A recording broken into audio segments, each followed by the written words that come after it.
Inilah kegiatan sejumlah warga di Kabupaten Lahat untuk mengisi waktu di sore hari menjelang berbuka puasa. Berbeda dengan kegiatan masyarakat lain pada umumnya, mereka menunggu waktu berbuka puasa dengan cara bermain panahan. Bertempat di lapangan sekolah di Kota Lahat, para warga ini memanah sasaran yang telah ditentukan secara bergantian. Mereka tampak bersemangat bermain panahan meskipun sedang menjalankan ibadah puasa.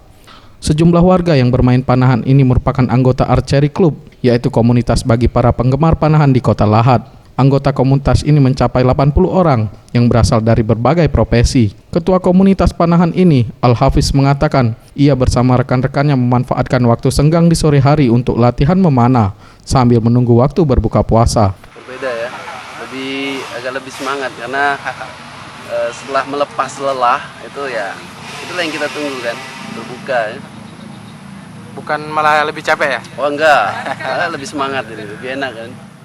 Sementara itu, salah seorang anggota klub panahan ini, Deka Saputra, mengakui ia termotivasi untuk bermain panahan karena permainan tersebut dianjurkan oleh Rasulullah. Kalau bulan puasa sih lebih semangat aja sih sebenarnya. Kalau bulan-bulan lain sih agak malas-malas lah gitu ya.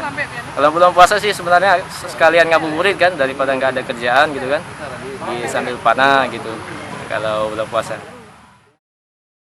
Zulfikri, Sriwijaya TV.